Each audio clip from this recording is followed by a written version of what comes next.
இலக்கணமாக தான் இலக்கணத்தை கற்றுக்கணும்னு இல்லை, அதனுடைய இயல்புகளை கற்றுக்கிட்டாவே அது இலக்கணம் தான். என்னதான் நீங்கள் வந்து ஆங்கிலத்திலேயே படித்துக்கொண்டு ஆங்கிலத்திலேயே வாழ்ந்தாலும் நம்மிடமிருந்து ஒரு ஆங்கில புலவர் தோன்றுவதில்லை.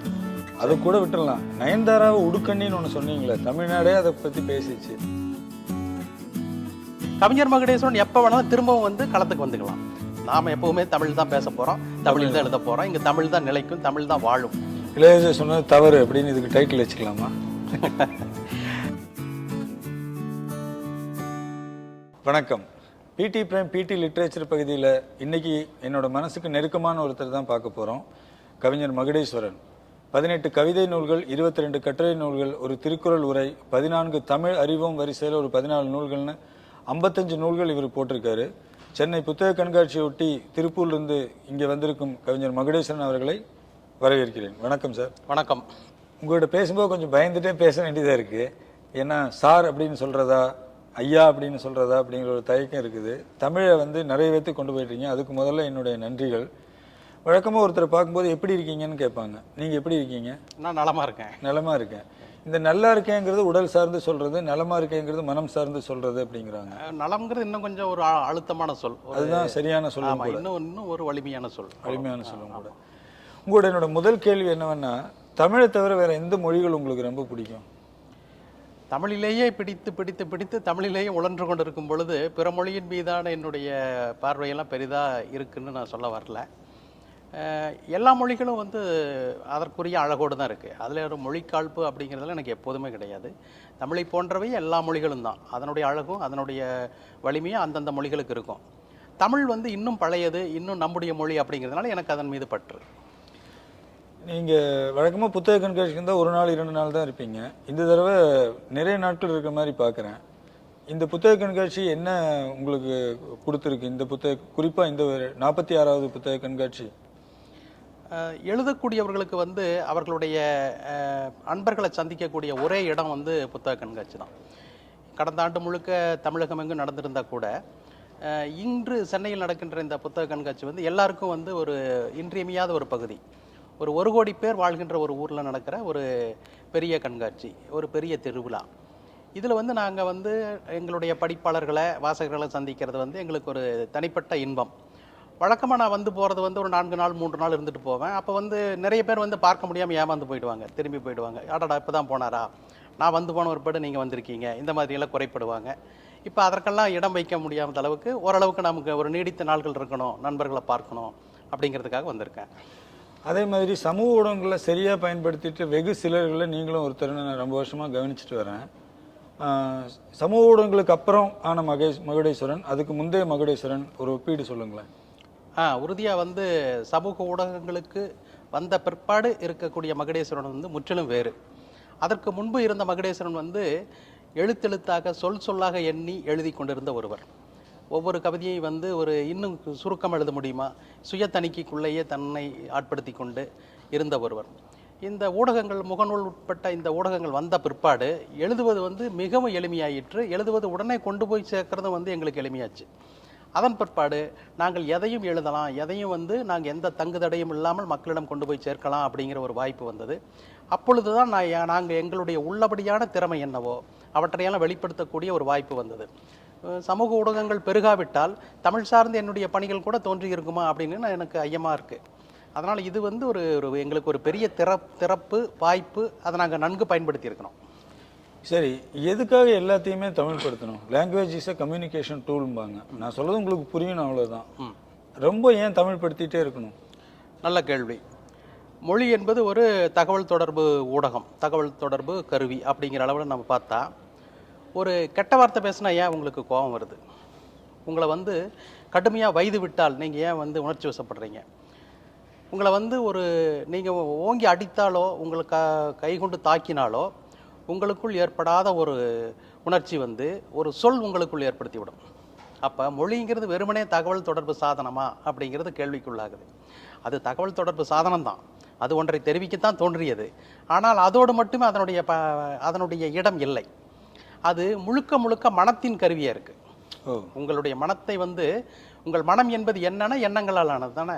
அந்த எண்ணங்களினுடைய வடிவம், எண்ணங்களினுடைய நகர்வு என்னவான்னா அது சொற்களாகவும் மொழிகளாகவும் தான் இருக்குது. நீங்கள் என்ன நினைக்கிறீங்க அப்படிங்கிறதே மொழியில் தானே நடக்கும். எண்ணமே கூட மொழியினால் தானே நடக்கும்.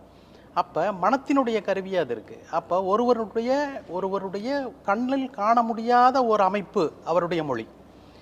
அதனால் இது வெறுமனே வந்து ஒரு பயன்பாட்டு அளவில் சும்மா பேசுவதற்கானது, வெறுமனே எழுதி போடுவதற்கானது அப்படிங்கிற அளவில் மொழியை பார்க்க முடியாது. அது இந்த ஒரு சமூக திரட்டினுடைய ஒரு ஒட்டுமொத்த ஒரு உணர்ச்சிமயமான ஒரு பயன் அது. அதை வந்து வெறுமனே அப்படி பார்த்துட முடியாது. அப்படி பார்ப்பதும் இல்லை. குழந்தைக்கு வந்து நீங்கள் அதட்டி சொல்வதற்கும் செல்லமாக சொல்வதற்குமான வேறுபாடு குழந்தைக்கே புரியுது. அப்போ ஒவ்வொரு மனத்திலும் வந்து இந்த மொழியானது வந்து வெவ்வேறு தளத்தில் வந்து செயல்படுது. அதனால் அது தகவல் தொடர்பு சாதனம் அப்படிங்கிற இடத்துல மட்டும் அதை நிறுத்திட முடியாது. சமூக ஊடகங்களில் அதிகமாக கிண்டலுக்குள்ளாகிறது கோவை பயன்பாடு, கோவையோட பெயர்கள் தான். சமோசா, பப்ஸு, ஒவ்வொன்றும் ஒரு பேர் சொல்கிறாங்க. அந்த மாதிரி நீங்கள் கோயம்புத்தூர் மாவட்டம் தான், இப்போ தான் திருப்பூர் ஆயிடுச்சுன்னு வைங்க. கோயம்புத்தூர் மாவட்டத்தை சார்ந்தவருங்கிற முறையில் அதெல்லாம் உங்கள் கவனத்துக்கு வருது உண்டா? உங்களோட பார்வை என்ன அதில்? ஆமாம், எப்போவுமே வந்து கோவைக்குன்னே வந்து ஒரு தனித்த ஒரு மொழி உண்டு. அந்த இசை வந்து வட்டார வழக்கில் அது முற்றிலும் வேறு. இப்போ தமிழ்லேயே பார்த்தீங்கன்னா தமிழ் அமைப்பில் வந்து கல்விகுதி வந்து பிற்பாடு தோன்றியது. ஆமாம். கொங்கு மாவட்டத்து வட்டார வழக்கில் ஒவ்வொரு சொல்லுக்கும் கல்விகுதி சேர்த்தாத குறையாக தான் நம்ம பேசிகிட்டு இருக்கிறோம். எங்கீங்க எப்படிங்க இருக்கீங்க இப்படிங்கிறது ஒவ்வொன்றிலையும் கல் தான் இருக்குது. எங்கீங்க எப்படிங்க இருக்கீங்க இதெல்லாமே கல்விகுதி சேர்த்து பேசுகிறது தானே.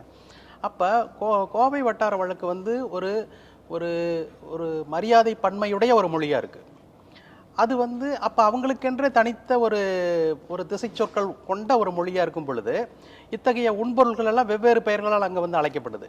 அது இயல்பு தானே. இப்போ நான் நினைக்கிறது வந்து இந்த முன்னேற்றங்கள் எல்லாம் வந்து ஒரு 200-300 ஆண்டுகள் கழித்து ஏற்பட்டு இருக்குமானால் ஒரு கொங்கு தமிழே கூட ஒரு தனித்தமிழாக கூட மாறி இருக்கும். வேறொரு தமிழாகவே கூட ஒரு பரிணாமம் பெற்று வளர்ந்துருக்கும்னு தான் என்னுடைய கருத்து. இப்போ தமிழ் மற்ற மொழிகள் வந்து தமிழ் வந்து தனித்து தெரியணும், தமிழ் வந்து நிறைய பேருக்கு போகணும்னு நீங்கள் எழுதிட்டு இருக்கீங்க. அதே மாதிரியே வட்டார சொற்கள் வந்து அந்தந்த வட்டாரங்களில் பேசப்படணுங்கிறது குறித்து உங்களோட கருத்து என்ன? ஆமாம், இப்போ ஒரு மொழி வந்து ஒரே ஒரு திட்டமான வடிவத்தில் இருக்காது. அது நெகிழ்ந்து பேச்சு தான் அதனுடைய பயன். மக்கள் வந்து அதை பேசுவதற்கு தான் அதனுடைய முழு பயனை அடையும் ஒரு இடமா இருக்கும். அப்போ ஒவ்வொரு இடத்திலும் ஒவ்வொரு தனித்த பண்பாடு நிலவுகிற இடத்திலும் தனித்த மொழி நிலவும். அப்படித்தான் வந்து வட்டார வழக்குகள் எல்லாம் உருவாகுது. வட்டார வழக்கு எந்த அளவுக்கு உருவாகுதோ அந்த அளவுக்கு மொழி வந்து நெகிழ்ந்த தன்மையோடு இருக்குன்னு அர்த்தம். அந்த அளவுக்கு நம்ம மொழியை வந்து நம்ம எப்படி வேணாலும் பயன்படுத்திக்கலாம். அவ்வாறு தான் வந்து ஒவ்வொரு தனித்த இடத்துல வந்து இந்த வட்டார வழக்கு உருவாகுது. வட்டார வழக்கில் வந்து மொழியினுடைய அறிஞ்சொற்கள் எல்லாம் வாழும். நீங்கள் எங்ககிட்ட பயன்படுத்த முடியாத ஒரு சொல் வந்து இன்னொரு பரப்பில் இருக்கும், அவங்ககிட்ட இல்லாத சொல் நம்மகிட்ட இருக்கும். அப்போ இப்படி வெவ்வேறு பகுதியில் தான் வந்து இந்த அறிஞ்சொற்கள்லாம் இப்போ கலந்து வாழுது. அதனால் வட்டார வழக்கு வந்து மொழியினுடைய நுண்மையான ஒரு பகுதி, ஒரு பேச்சு வழக்கில் வாழ்கின்ற மொழியினுடைய அரும்பகுதின்னு தான் நான் பார்க்குறேன். சரி, பெயர் சொற்கள்லாம் கூட ஓகேன்னு வச்சுக்கோங்க. ஃபேஸ்புக்கை வந்து முகநூலுங்கிறதும் யூடியூபை உள்குழாய்ங்கிறதும் அதனோட பிராண்டு தான், அதை கூட விட்டுடலாம். நயன்தாராவை உடுக்கண்ணின்னு ஒன்று சொன்னீங்களே, தமிழ்நாடே அதை பற்றி பேசிச்சு. ஆமாம், அந்த இதெல்லாம் ஏன் நீங்கள் பண்ணுறீங்க? இல்லை, அது வந்து இப்போ நீங்கள் வந்து ஒரு பெயர் அப்படிங்கிறது என்னன்னு பார்த்தீங்கன்னா, ஒரு பெயருங்கிறது வந்து என்னென்னா அதனுடைய முழுமையான வடிவம் என்னென்னா பெயர் சொல். பெயர் அப்படிங்கிறது வெறும் பெயர் அல்ல, பெயர் சொல். அப்போ ஒரு பெயர் சொல் அப்படிங்கிறது வந்து ஒருவருக்கு வந்து சூட்டப்படுது. அப்போ அது ஒரு சொல், மொழியினுடைய ஒரு துண்டு அது. அப்போ அது எதுவாக சூட்டப்படுது? இன்னொரு மொழியில் சூட்டப்படுது. இந்த மொழியில் புழங்குகின்ற, இந்த மொழியில் வழங்குகின்ற ஒன்றுக்கு இன்னொரு மொழியில் பெயர் சூட்டப்படுது. இதுதான் ஆட்பெயராக இங்கே நிலவுது. நாம் 8 கோடி பேர் இருக்கோம். 8 கோடி தமிழ் சொற்கள் வந்து ஆட்பெயராக இருக்கணும் இல்லையே. நம்ம அகராதியில் எடுத்து பார்த்தீங்கன்னா நமக்கு 3 லட்சம் சொற்கள் கூட தேரலையே. அப்போ ஆட்பெயர்கள் முழுக்க பிறமொழி சொற்களாக இருக்குது. அப்போ இதில் வந்து பெரிதும் நம்மளுடைய ஆட்பெயர் புழங்கக்கூடிய ஒரு பெயர்களாக வந்து திரைப்பட கலைஞர்களுடைய பெயர்களாக இருக்குது. அவர்களுடைய பெயருக்கு என்ன ஒரு பொருள் இருக்கும் எண்ணி பாருங்க. ஒரு பெயர்னுடைய ஒரு சொல்லாவதே வந்து பொருள் தந்தால் தான் ஆக முடியும். இப்போ கச்சமுச்சான் எல்லாம் பெயர் வைக்க முடியாது. ஒரு சொல் வந்து பொருள் தரணும். நமக்கு ஒரு பெயர் வைக்கிறாங்கன்னா அந்த பெயருக்கு ஒரு பொருள் இருக்குது. அப்போ நாம் அறிந்த திரைக்கலைஞர்களுடைய பெயருக்கு ஒரு பொருள் இருக்கும்ல, அது நமக்கு தெரிகிறதில்ல. ஏன்? பிறமொழி சொல்லால் பெயர் வச்சுருக்கோம்.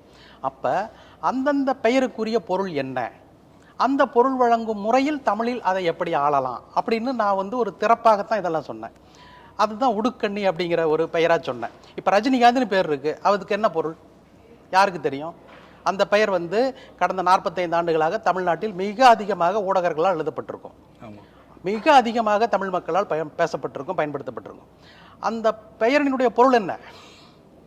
என்ன பொருள்? அது வந்து சந்திரனிலிருந்து வெளிவருகின்ற அந்த வெண்ணிற ஒளி சார்ந்த ஒரு ஈர்ப்பது, அதுதான் ரஜினிகாந்தம். ரஜினின்னா சந்திரன். ஆமா, அந்த ஒளி, அந்த வெண்ணொளி, அதனுடைய ஈர்ப்பு, அந்த ஒளிக்கு ஒரு நம்மள ஒரு ஈர்க்கக்கூடிய தன்மை இருக்கும் பாத்தீங்களா, அதுதான் அது. இப்ப கமலஹாசனா கமலம்னா தாமரைன்னு தெரியுது, அதெல்லாம் தெரியணும் இல்லைங்களா? அப்படி கூட நாம தெரிந்து வைத்துக் கொள்வதில்லை. அப்ப நம்முடைய நம்முடைய பெருமக்களினுடைய, நம் முன்னால் உலவுகின்ற பெரியவர்களுடைய ஒரு புகழ் மக்களுடைய பெயர்களின் பொருளே நமக்கு தெரியல. நம்முடைய பொருள், பெயரினுடைய பொருளும் நமக்கு தெரியல. நமக்கு ஏதோ ஒரு பேர் வச்சிருக்காங்க, அந்த பெயரால் அறியப்படுறோம், அழைக்கப்படுறோம். அந்த பெயரை நம்ம வாழ்க்கையில் 25,000 முறை பயன்படுத்துவோம். அதற்கு ஒரு பொருள் என்ன இருக்கும், அது நமக்கு தெரியறதில்ல. அந்த ஒரு விழிப்புணர்வை தோற்றுவிக்கும் விதமாக தான் அப்படியெல்லாம் செஞ்சோம். அதுக்கு உங்களுக்கு என்ன விமர்சனங்கள் வந்தது? நயன்தாராவை உடுக்கண்ணின்னு சொன்னதுக்கு அவங்க வந்து நயன்தாராங்கிற பெயரை ஒரு அவங்க மனதில் இருக்கக்கூடிய அந்த உருவத்தோடு இந்த பெயரை வந்து அவங்களால பொருத்த முடியல. ஆனால் இதில் ஒரு கேலி இருக்குது, இதில் ஒரு கிண்டல் இருக்குது, இதை பார்க்குறாங்க, அது அவங்களுக்கு பிடிச்சிருக்கு. அதே சமயம் இந்த மாதிரியெல்லாம் பண்ண முடியுமா அப்படிங்கிறத வந்து ஒரு நகைச்சுவையாகவும் பார்த்தாங்க. அதே நேரத்தில் வந்து இது எப்படி இது சரியாக இருக்கும் அப்படிங்கிற ஒரு கேள்வியும் இருந்தது. அது சரியாக தான் இருக்கும், அது யாரும் வந்து தவறாக சொல்ல முடியாது. ஏன்னா வந்து நாம் ஒரு ஒரு நகைச்சுவையாகவும் எடுத்துக்கிறோம், ஒரு ஆக்க வழியிலும் தான் அதை செஞ்சுருக்கோம். அதனால தான் நீங்கள் இந்த மாதிரியான இதுக்கு தமிழ் பெயரை தேடும்போது பழந்தமிழ் இலக்கியங்கள்லாம் போய் தேடி போவீங்க. ஆமாம். அப்போ நீங்கள் அதுக்கு அதிக நேரம் எடுத்துக்கொண்டது இந்த சொல்லுக்கு? எல்லா சொல்லுக்குமே, எந்த ஒரு சொல்லுக்குமே வந்து நீங்கள் வந்து தொடர்ச்சியாக எங்கெங்கே பயணம் இருக்குது, எங்கெங்கே பயன்பட்டு வந்திருக்கு, எப்படி இருக்குது அப்படின்னு பார்க்க போகும்போது ஒவ்வொரு சொல்லுமே வந்து ஒரு ஆழ்ந்த தொடர்ச்சியான ஒரு வழக்காற்றிலிருந்து தான் வருது. அதுக்கு வந்து எந்த சொல்லுமே வந்து என்னை வந்து எளிதில் வந்து அகப்பட்டதில்லைன்னு தான் சொல்ல முடியும். நம்முடைய சொற்கள் எல்லாம் வந்து ஒரு 2 எழுத்து 3 எழுத்து இவற்றில் அடிப்படையிலானது தான். அந்த 2 எழுத்து 3 எழுத்து சொற்களினுடைய மறுசேர்க்கை, திரும்ப 2 எழுத்து 3 எழுத்து ரெண்டும் சேர்ந்து ஊரு காயின்னு ஆகும். ஒரு சொல் வந்து ஊருன்னு இருக்கும், இங்கே காயின்னு இருக்கும். இவ்வளோ இந்த அளவில் தான் சொல்லெல்லாம் தோன்றி இருக்கு. 2 எழுத்து இருக்கும், 3 எழுத்து இருக்கும். உங்களால் 5 எழுத்துள்ள ஒரு தனிச்சொல் சொல்ல முடியாது. 5 எழுத்துக்களாலான ஒரு பிரிக்க முடியாத பகாப்பதமுள்ள ஒரு சொல் சொல்லுங்க அப்படின்னு சொல்ல முடியாது. ஆனால் இதை நான் ஒரு அண்மையில் ஒரு வகுப்பில் வந்து ஒரு பையன்கிட்ட கேட்டேன், பம்பரம்னு சொல்லிட்டான் அவன். அவன் அப்படி சொல்கிறான், பாருங்கள் மொழி எப்படி எந்த அளவுக்கு இறங்கி வாழுதுன்னு. அப்போ இந்த சொற்களெல்லாம் வந்து எளிமையாக சிறு சிறு வடிவத்தில் தான் இருக்குது, அவற்றினுடைய சேர்க்கை தான் இது அப்படிங்கிறத நான் கண்டறிந்தது. அதே மாதிரி உங்களுக்கு நீங்கள் தமிழ் படித்தினதுக்கு கிடைச்ச மிகப்பெரிய ஒரு சிறந்த பாராட்டை எதை சொல்லுவீங்க? மக்கள் அதை ஏற்றுக்கொண்டது தான். மக்கள் வந்து இப்படி ஒரு போக்கு இருப்பதையும் இந்த முயற்சியையும் எவ்வொருவனும் வந்து ஆமாம் இது உறுதி, இப்படி ஒன்று நடக்கத்தான் வேணும் அப்படின்னு வந்து நன்கு புரிந்து கொண்டார்கள். என்னுடைய நண்பர்களாகட்டும், என்னுடைய முகநூல் பின்தொடர்பாளர்களாகட்டும், எல்லாருமே வந்து ஒரு தலை சிறந்த மக்கள். எல்லாருமே வந்து அறிவில் ஏதேனும் ஒரு தரப்பில் வந்து அவங்க செயல்படக்கூடியவர்கள். அவங்கெல்லாம் வந்து இதை ஏற்றுக்கொண்டு இதை வழிமொழிந்தது தான் எனக்கு கிடைத்த மிகப்பெரிய பாராட்டு. இல்லாட்டி நான் இப்படி செய்யவே முடியாது. நான் ஒரு ஒதுக்குப்புறமா நான் ஓரமாக தானே நின்றுட்டு இருக்கணும். இவ்வளோ ஒரு பெரும் பரப்பிலான ஒரு அலையை கூட நான் ஏற்படுத்தியிருக்க முடியாது. அதெல்லாம் நடந்திருக்கு என்னுடைய செயல்பாடுகளால். இப்படி ஒன்று நடக்கவில்லை என்றால் அது தானா இது இல்லாமல் போயிட்டு இருக்கும், அவ்வளோதான். அந்த மாதிரி வந்த விமர்சனங்கள் உங்களை ரொம்ப காயப்படுத்தினது இது? அதெல்லாம் ஒன்றும் இல்லை. அது காயம்னா காயப்படுத்துதுன்னு சொல்ல முடியாது. நான் விமர்சனத்தை வந்து இவங்களுக்கு ஏன் இப்படி ஒன்றை தோற்றுவிக்க வைத்தது அப்படின்னு தான் பார்ப்பேன். இவங்க இப்படி நினைக்கிறதுக்கு என்ன நடந்திருக்க முடியும், இவர்கள் இதை எப்படி எடுத்துக்கிட்டாங்க அப்படின்னு நான் பார்ப்பேன். அது எனக்கு புரியும். இது ஒரு நாமளும் படிக்கக்கூடியவர்கள் தான், நமக்கும் ஒவ்வொரு எதிர்வினையும் தெரியும். அதை நான் வந்து உறுதியாக நான் பார்க்குறேன். அதில் ஏதாவது அவங்களுக்கு ஒரு குறை இருக்கும், அல்லது அவர்கள் செயல்படுவதற்கு வந்து நம்மை வந்து ஒரு நகைப்பொருளாக மாற்றுவது. எள்ளாளிகள் அப்படின்னு ஒருத்தர் எப்போவுமே இந்த இணையத்தில் இருப்பாங்க, எள்ளிகள், ட்ரோலர்ஸ். அவங்க தான் வந்து இதில் பெரும்பான்மை. நீங்கள் ஒரு ட்ரோலராக தான் இங்கே வாழ முடியும் அப்படிங்கிற சூழ்நிலை இங்கே இருக்கும். நீங்கள் அதிலிருந்து தப்பித்து நீங்கள் இதில் ஆக்கப்பூர்வமாக செயல்படுறது உங்களுடைய திறமையை பொறுத்தது. இல்லைன்னா நீங்களும் ஒரு மலிவு நிலை ட்ரோலராக மாறிடுவீங்க, எள்ளிகளாக மாறிடுவீங்க. இந்த எள்ளல்களை எல்லாம் வந்து நான் வந்து அந்த எள்ளல் தன்மையோடு தான் பார்க்குறேன். என்னுடைய தீவிரத்தை வந்து அது குறைச்சிட முடியாது. ட்ரோலர்ஸுக்கு எல்லர், நீங்கள் எள்ளல், பூமர், கிரிஞ்சு, அதுக்கெல்லாம் தமிழ். ஆமாம், அதெல்லாம் வந்து இதெல்லாம் வந்து இப்போதைய இது 2K கிட்ஸ்னாங்க, ஈராயிர குழந்தைகள் அப்படின்னு நான் சொன்னேன். அது எல்லாரும் ஏற்றுக்கொண்டாங்க, ரொம்ப பாராட்டுனாங்க. இதெல்லாம் என்ன பொருள்ல இதெல்லாம் பயன்படுத்திக்கிட்டு இருக்கிறோம் அப்படிங்கிறது வந்து எனக்கு இப்போ புரியல. அதாவது வந்துங்க, சில சொற்கள் வந்து உருவாகி பயன்பாட்டில் நிலைக்கு முன்பே மறைஞ்சு போயிருது. அதற்கெல்லாம் தமிழ் படுத்தணும்னா ஒரு கட்டாயம் இல்லை. ஓகே. அது எப்பொழுதும் முகநூலில் நீ அது எப்போதும் இருக்க போகுது, அதற்கு நாம் தமிழ்படுத்தி ஆகணும். இப்போ பேஜர்னு ஒரு கருவி வந்தது, அது தோன்றி வழக்கத்திற்கு வர முன்பேயே வழக்கொழிந்து போயிட்டுது. இனி அதை தமிழ்படுத்தி ஒன்றும் ஆக போகிறதில்ல. அந்த மாதிரி தான் இந்த மாதிரியான ஒரு வழக்காற்று சொற்களும். நீங்கள் தமிழ்படுத்துறதுக்கு ஒரு சொல்ல தமிழ்படுத்துறதுக்கு என்னென்ன மாதிரியான யுத்திகளை நீங்கள் பயன்படுத்துகிறீங்க? நான் வந்து அந்த சொல்லினுடைய பொருளை பார்க்குறேன், அந்த சொல் எதை குறிக்கிறது அப்படின்னு பார்க்குறேன்.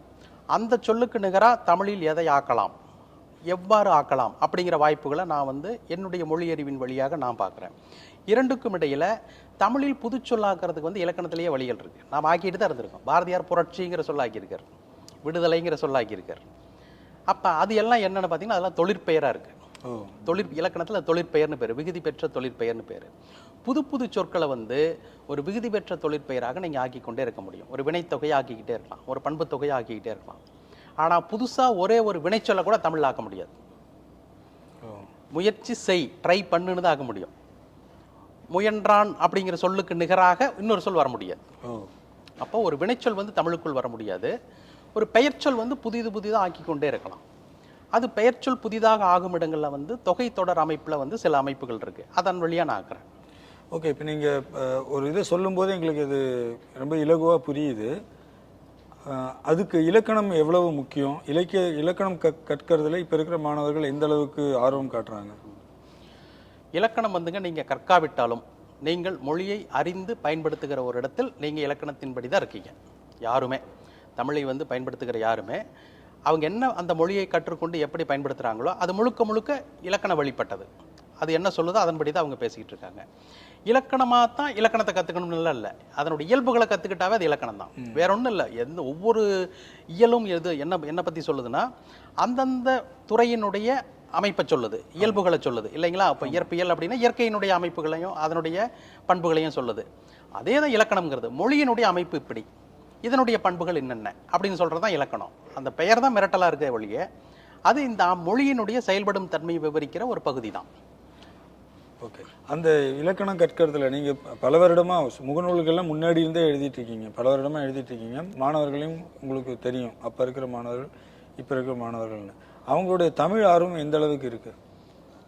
தமிழ் நீங்கள் நன்கு கற்றுக் கொடுத்தால் மாணவர்கள் வந்து பளிச்சுன்னு புரிஞ்சுக்கிறாங்க.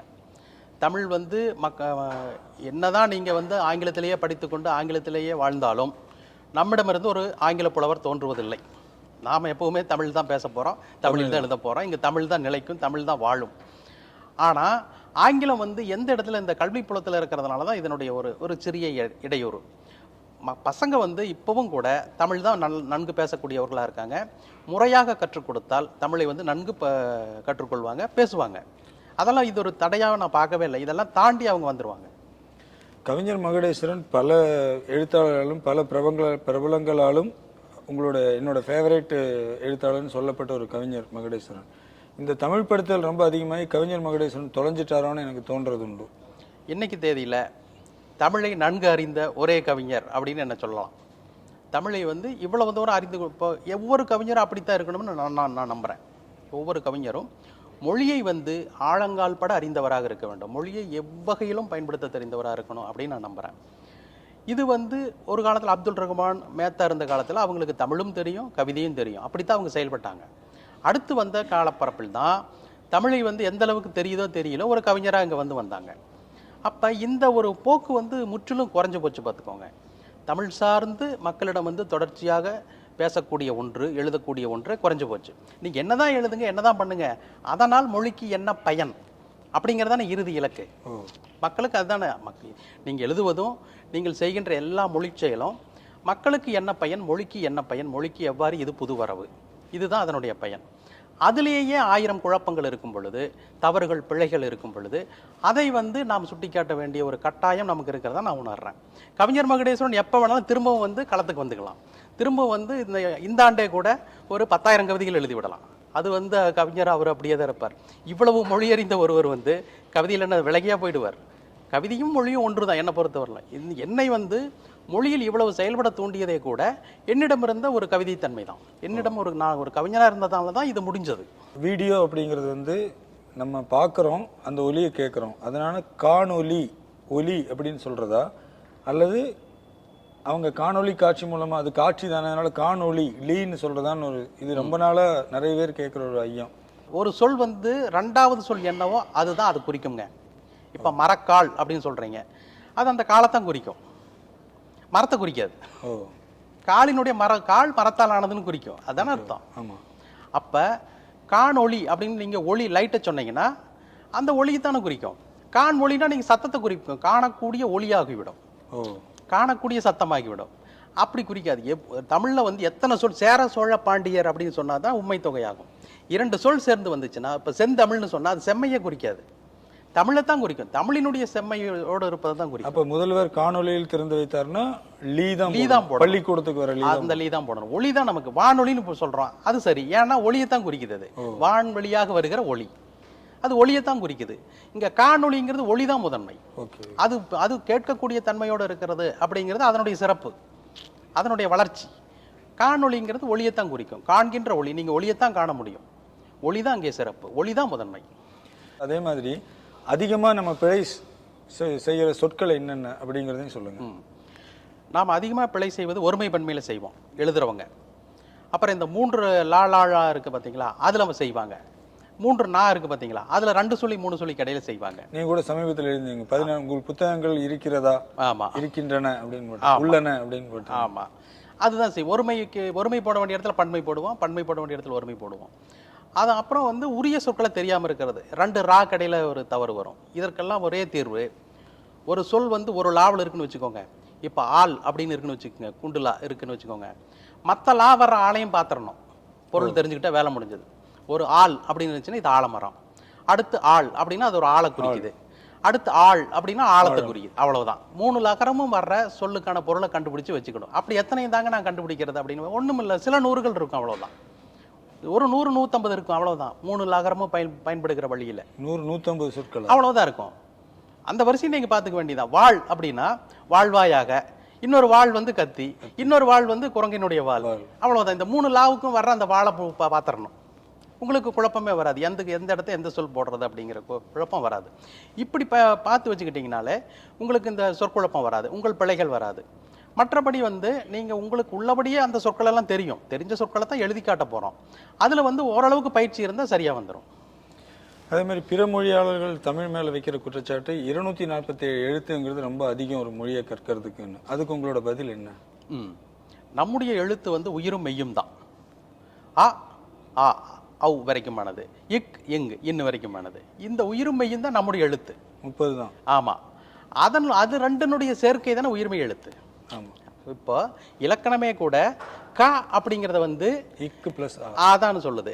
அப்போ அதை வந்து எடுத்து ஒரு இடத்துல சொல்லும் பொழுது கூட உயிர் ஈருடைய சொல் அப்படின்னு தான் சொல்லுது.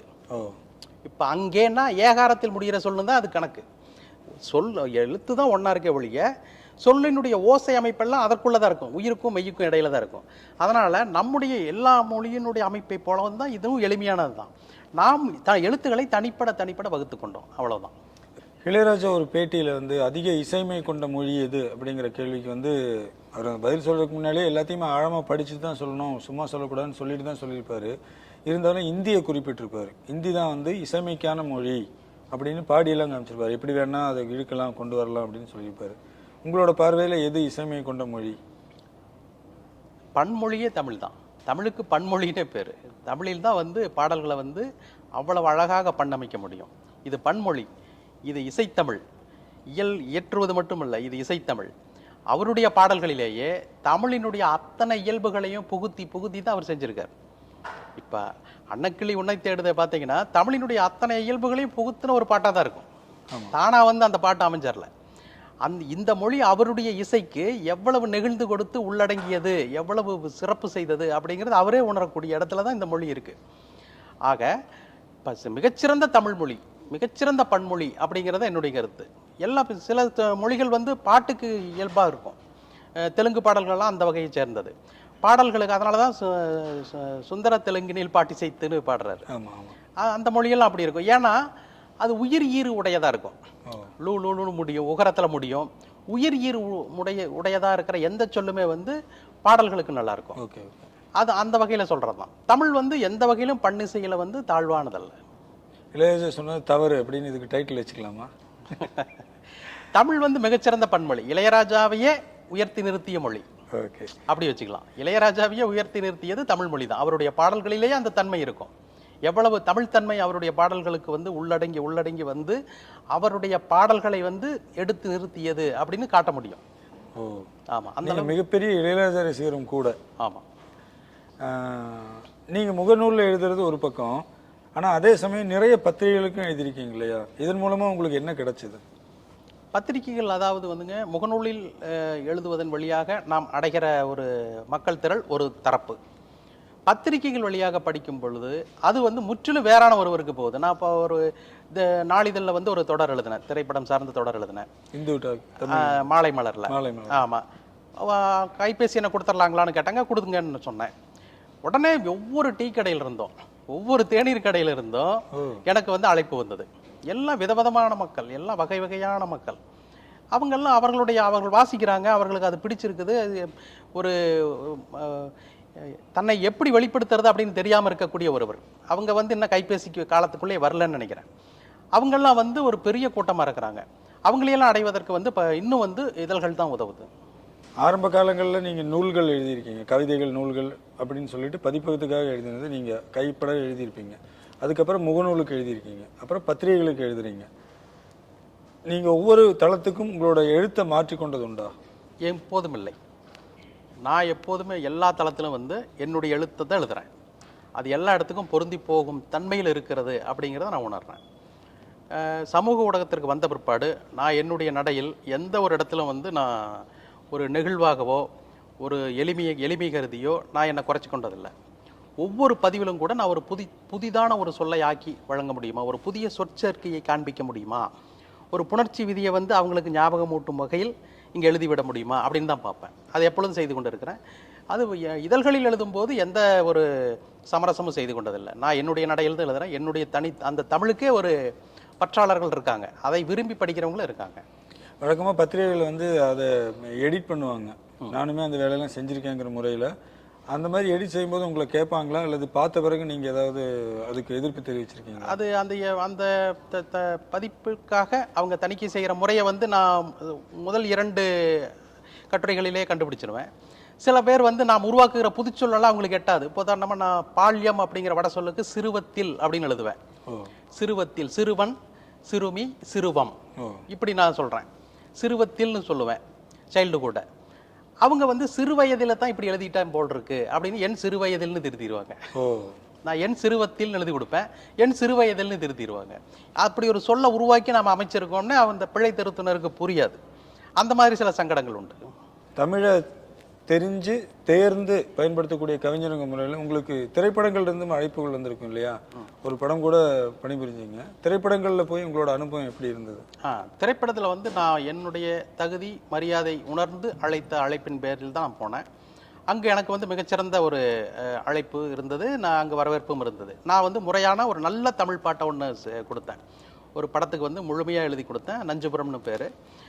நல்ல பாடல்கள், அனைத்துமே நல்ல தமிழ் நல்ல பாடல்கள். ஒரு உங்கள் உணர்வினுடைய தொன்மையை தூண்டக்கூடிய அளவில் அந்த பாடல்களாக இருந்தது. இன்றும் கூட அது இணையத்தில் வந்து தொடர்ச்சியாக கேட்கப்படுது. கடந்து போயிட்டுருக்கு, பார்வையாளர்களை கடந்து போயிட்டுருக்கிற ஒரு பாடல்களாக தான் இருக்குது. திரைப்படத்தில் நான் ஏன் பங்கேற்ற முடியலை அப்படின்னா, ஊரில் வந்து நான் வந்து ஒரு பரவி கிடக்கிறேன். அது வந்து இங்கே சென்னைக்கு வருவது தான் சரியாக இருக்கும். அப்படி ஒரு பிற்காலத்தில் அப்படி ஒரு வாய்ப்பு அமைந்தால் பார்க்கலாம். நீங்கள் தனிப்பட்ட ஒரு ஆளாக இதை செய்கிறீங்க. இதுக்கு அரசு என்ன மாதிரியான இந்த மொழியை பிழை இல்லாமல் மொழியை கொண்டு போகிறதுக்கு அரசு என்ன மாதிரியான முன்னெடுப்புகளை செய்யணும் அப்படின்னு நீங்கள் விரும்புகிறீங்க? அரசு வந்து முழுக்க வந்து இதற்கு ஒத்துழைக்கணும். அரசினுடைய அறிக்கைகள், அரசினுடைய திட்ட வரையறைகள் அனைத்துமே வந்து நல்ல தமிழில் இருக்கணும். ஒரு ஆங்கில சொல்லை கூட தவறையும் கூட பயன்படுத்தாத இடத்துல தான் இந்த மொழி அரசு இருக்க வேண்டும். முழுக்க தமிழில் தான் அவங்களாம் பயன்படுத்தணும். இது அரசே அவங்களுடைய கொள்கை தான், அவங்க அவ்வாறு தான் பயன்படுத்தணும்.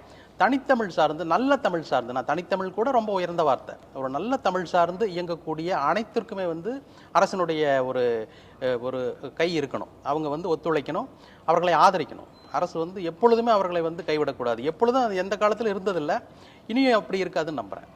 தமிழ் நிறைய சொற்களை கொண்ட தமிழில் ஒரு சொல் எனக்கு பிடித்த சொல் அப்படின்னா என்ன சொல்லுவீங்க? எனக்கு மிகச்சிறந்த சொல் அப்படின்னா தமிழ் தான். நன்றி. நன்றி.